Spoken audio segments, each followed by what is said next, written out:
Normally in three-phase locos, that is MICAS, CDAG or BHEL, META, BT propulsions, any breaker is tripping or any fault, we will get a front end message with the subsystem number and a fault number and message text.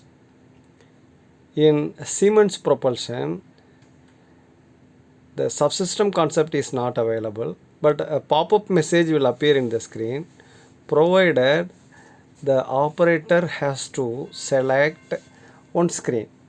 While taking over charge, press the notepad icon, that is fourth icon in the top of the screen, and check the customer messages will appear and check whether the option is customer message or internal storage.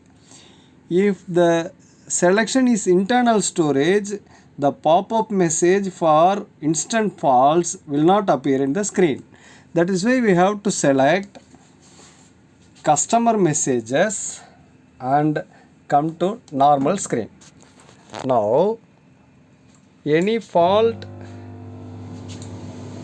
in the locomotive, we will get a pop-up message. Now,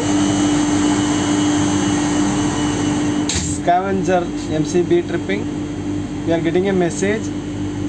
It is a third priority, that is a C priority message. That is why the line turned to green. Normal operation also can continue. With the fault code, the message appears. If we have not selected the customer messages, this message will not appear in the front view screen.